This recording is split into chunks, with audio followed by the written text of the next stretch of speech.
आम जिंदगी हो या फिल्में, हर इंसान किसी ना किसी चीज में ट्रैप्ड है, चाहे वो ख्वाहिशें हो, ख्वाब हो या फिर छवि। सही बोला मैंने। मेरे साथ है आज दो लोग जो यहाँ एक कोपा जूहू में ट्रैप्ड हैं और इनकी जो फिल्म है उसका भी नाम ट्रैप्ड है, और इनको जो ट्रैप हुए हैं उनका नाम है राजकुमार राव, और जिन्होंने ट्रैप किया है और बताया कि ट्रैप होने के बाद क्या क्या करना है वो है विक्रमादित्य मोटवाने। तो तालियां जोर से।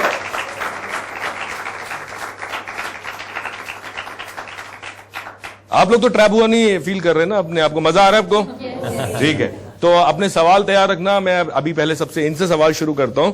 तो सबसे पहली बात तो ये कि यार ये जो कहानी है अपने आप में बड़ा इंटरेस्टिंग सब्जेक्ट है, और मैंने जब ये ट्रेलर देखा तो मुझे तो बहुत अच्छा लगा। लेकिन सबसे बड़ी बात है कि ये राइटर ने जो लिखा वो लिखा, लेकिन बतौर डायरेक्टर आप उन चीजों को कैसे दिमाग में क्रिएट करते हैं कि यार एक इंसान है जो ट्रैप हो गया और वो क्या क्या करेगा।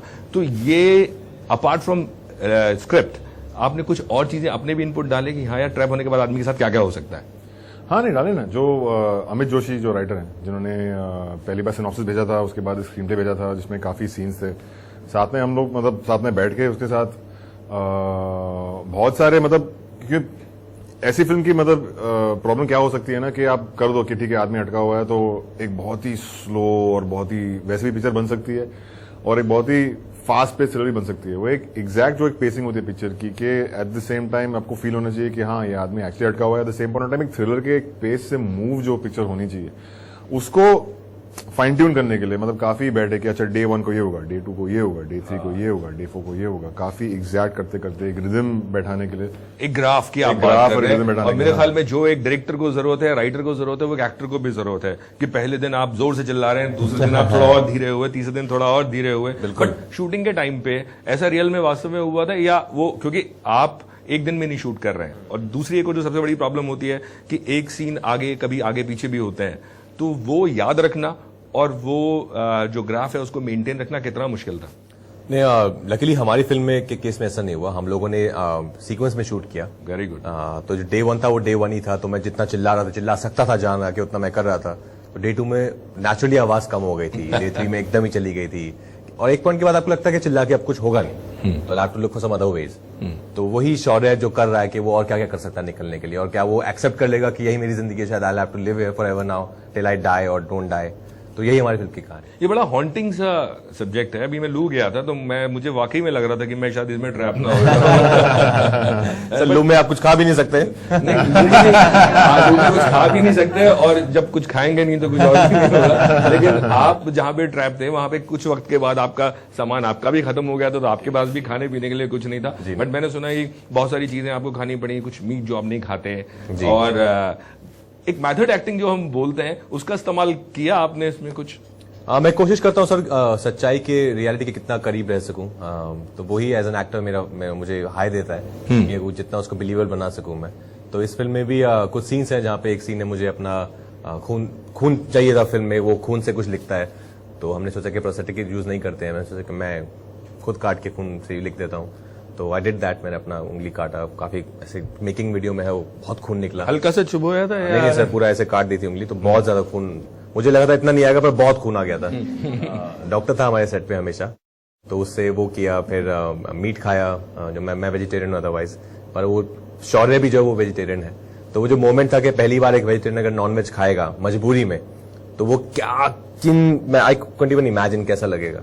तो वो उसके लिए वो था एक, फिर खाना पीना तो था ही कि नहीं खाना है, वो तो शौर्य पे इत्तेफाक की बात थी कि वेजिटेरियन मिल गया आपको। नहीं, इत्तेफाक की बात मुझे पता नहीं था। तो एक कैरेक्टर जो है कि एक वेजिटेरियन, जब मतलब आप इस स्थिति में पड़ जाते हो कि आपको नॉनवेज खाना पड़े तो क्या होगा, तो actually was exciting for me कि अच्छा तू सच में वेज है। अब क्या करेंगे? सुहागा हो गया जी। पर मुझे ये बताइए कि इस तरह की जो फिल्में होती हैं डायरेक्टर के लिए भी और राइटर के लिए भी बहुत मुश्किल होती है, क्योंकि आपको, और एक्टर के लिए भी, क्योंकि आपको 1.5 घंटा 2 घंटा जितने भी ड्यूरेशन फिल्म की है, ऑडियंस को बांध के रखना है जी। आपका एरिया भी कम है, स्पेस भी कम है जिस स्पेस में आप खेल रहे हैं, और इमोशंस भी जो है वो लिमिटेड है, मगर उनको किस तरह से आप एक्साइट कर सकते हैं, वो कितना मुश्किल था दोनों के लिए? सर मेरे लिए एज एन एक्टर तो हर दिन एक नया दिन था। बट स्ट्रगल कभी बार होती थी नहीं यार ये तो मैंने कर लिया है, इतना लेवल तो मैं कर चुका हूं। नहीं, ऐसा कभी नहीं लगा, क्योंकि ये बहुत ही, इससे पहले मैंने ऐसा कुछ अपने करियर में किया ही नहीं है, ऐसा कोई कैरेक्टर जैसा शौर्य है, और जिन सर्कमस्टांसेस से वो गुजर रहा है ऐसा कभी मेरे साथ हुआ नहीं किसी कैरेक्टर में, ना ही मेरे साथ एज राजकुमार कभी हुआ। तो मेरे लिए हर दिन एक नया दिन था, क्योंकि हर दिन मेरा एनर्जी लेवल डाउन हो रहा था, मेरी फिजिकल अपीयरेंस चेंज हो रही थी, क्योंकि खाना पीना नहीं है तो बॉडी चेंज होती है। लंच ब्रेक नहीं होता था? होता था सब, पर मेरे लिए नहीं होता था। वो ये लोग खाते थे सब, जो भी था मैं देखता था जाके कि ओ अच्छा आज ये आया है, चलिए अपने रूम में जाके मैं एक या ऐसा किया black विक्रम coffee ने, या ऐसा किया विक्रम ने कि चलो रोज नॉन वेज ले आते हैं तो नहीं, ऐसा नहीं था, पर वो कैरेक्टर की डिमांड थी कि मुझे नहीं खाना है, नहीं पीना है, वो एक और रास्ता था जो मैंने अपनाया, but it help, I think it really help. Vikram आपके लिए?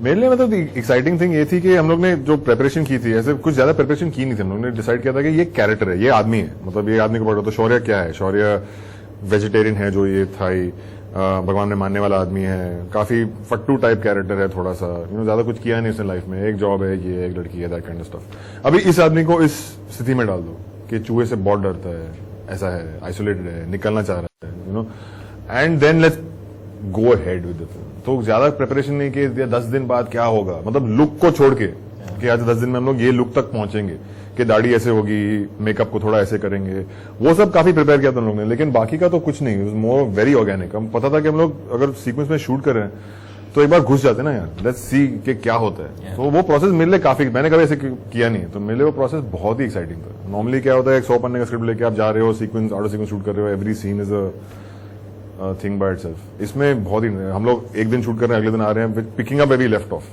इसमें बहुत मजा आ रहा था। लेकिन ट्रैप होना क्या होता है, जब भी कोई फिल्म मेकर फिल्म बना रहा होता है, मैं आप लोगों को भी बता देता हूँ, ये एक्टर फिल्म कर रहा होता है तो अक्सर वो ना 24 घंटे घुस जाता है अपने कैरेक्टर में, और इसमें अपने जो डायरेक्टर होता है वो राइटिंग में, अच्छा अब नेक्स्ट सीन क्या करेंगे, इसको ऐसे कर सकते हैं, इसको वैसे कर सकते हैं। तो ख्वाबों में आप में से दोनों में से कौन कौन ट्रैप हुआ? राजकुमार आपके साथ हुआ है ऐसा कि रात में फिल्म के दौरान? फिल्म के दौरान हाँ सर, मैं तो मतलब सबकॉन्शियसली मेरे दिमाग में तो फिल्म ही चलती रहती थी, कहानी चलती रहती थी कि, और जब मैं वापस घर आता था कुछ घंटों के लिए सोने के लिए, तो ये लगता था कि यार ये घर अजीब लग रहा है, ये तो मतलब बेड कैसे है यहाँ पे, ये तो वो एक होता है, क्योंकि आप इतना जी रहे हैं, आप इतना टाइम स्पेंड कर रहे हैं उस लोकेशन पे, तो आपको बाकी चीजें थोड़ा ऑकवर्ड लगने लगती हैं। तो ऐसा मेरे साथ तो बहुत हो रहा था। मेरा तो होता है, मतलब एवरी फिल्म ऐसे होता है मेरे साथ कि मैं रोज जब फिल्म में घुस जाता हूँ तो रोज रात को उठता हूँ और मुझे लग रहा है कि शॉट चल रहा है, कहाँ चल रहा है, ऐसे देखता हूँ। बीवी को आदत है एक्शन, हाँ सबने में एक्शन नहीं होता है, मेरी बीवी उठ जाती है, बोलता क्या हो गया, ऐसे नहीं, वो उधर वो शॉट वैसे वो लोग चल के आ रहे हैं वहां से, वो अभी तो वो उसको आदत होगी, उसको भी आदत होगी, वो हंसते हैं।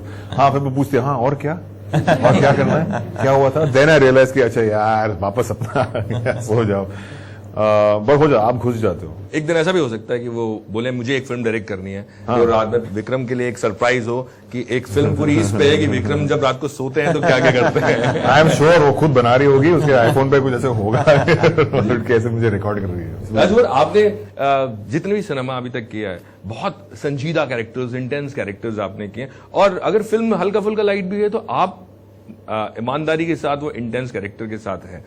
लेकिन मुझे ये बताइए कि मैं अभी थोड़ी देर पहले आपसे बात कर रहा था, मैं कहता हूं मैं आपको थोड़ा फनी कैरेक्टर्स में देखना चाहता हूं, थोड़ा जो सिनेमा देख के हम बड़े हुए। मैं भी सुन रहा था, आप बोल रहे थे कि आपकी favourite film Amar Akbar Anthony है, मेरी भी favourite film Amar Akbar Anthony है। उस तरह के सिनेमा में खुद को सोच रहे हैं कोई डायरेक्टर आए, और अगर आप मैं एक्चुअली अमर अकबर एंथनी मुझे भी बहुत अच्छी फिल्म लगती है, मुझे भी बहुत, और वो एक आई थिंक बहुत अच्छा एग्जांपल है कमर्शियल फिल्म का, जिसमें गाने भी हैं और हीरो 10 लोगों को मार भी रहा है, पर वो फिर भी इतनी एक्साइटिंग है, इतनी एंटरटेनिंग है, और उसमें कहानी है, उसमें कैरेक्टर्स है। तो ऐसा कुछ अगर मेरे पास आएगा जो उतना ही एक्साइटिंग है तो मैं जरूर करना चाहूंगा। बट लॉजिक देखिए, वो सिनेमा था उसमें लॉजिक नहीं था। एक बात अमर अकबर एंथनी की एक बात है, मतलब अगर आप फिल्म देख लो, मैंने वापस 2 साल पहले देखी थी पिक्चर के देखने के लिए, क्या है उसके बारे में। As a child is my favourite film. जो पहला जो आधा घंटा है ना, इज शेयर ड्रामा, उसमें ना एक जोक है, ना एक गाना है, ना कुछ है, इट इज शेयर ड्रामा कि आप सेटअप कर रहे हो कि आगे जाके ये होने वाला है। उसके बाद एक बार आप घुस गए ड्रामा के अंदर ना, तो उसके बाद में आप जो लीप ले लो, जो कर लो, इज ऑलवेज। आप लोगों ने देखी अमर अकबर एंथनी? एक बड़ी इंटरेस्टिंग बात है उस फिल्म की कि पूरी फिल्म में एंड में क्लाइमेक्स में वो लोग अपने आप को छुपा रहे हैं विलेन से, लेकिन फिर भी वो गाना गा रहे हैं, मायने वो एक जगह जब जमा हो तीनों अमर अकबर एंथनी। कन्विक्शन है ना फिल्म मेकर का सर। बिल्कुल, और हमें उस वक्त वो खराब नहीं लगता है ना, लेकिन अब जाके हम सोचते कि अच्छा ऐसा था। बट उस तरह का सिनेमा बनाना आप जैसे फिल्म मेकर के लिए, जो एक सीरियस सिनेमा बना रहे हैं, या इंडी सिनेमा तो मैं नहीं कहूंगा कि आप लोगों की एक कंपनी बन चुकी है, तो मुश्किल होता है या आपको लगता है कि आज की ऑडियंस ये नहीं बचा पाएगी? नहीं, आज की ऑडियंस बिल्कुल देख पाएगी। अगर आप Rohit Shetty is actually the new Manmohan Desai. Devendra Dhawan. हाँ, नो, आई से रोहित शेट्टी इज न्यू मनमोहन देसाई, क्योंकि अगर पिक्चर देखो दिलवाले को छोड़ के, Rohit Shetty also always starts his films with a very serious topic. वो हमेशा एक सीरियस टॉपिक को लेकर पिक्चर शुरू कर देता है। उसके बाद में there is an entertainment comedy section that happens. उसकी कोई भी फिल्म देख लो तो पिक्चर शुरू होती है 10 मिनट के लिए तो लग रहा है कि यार बहुत ही सीरियस पिक्चर बना रहे हैं यार, ये बहुत ही सीरियस इशू है। Then it sort of starts to take off, and I think that's very important.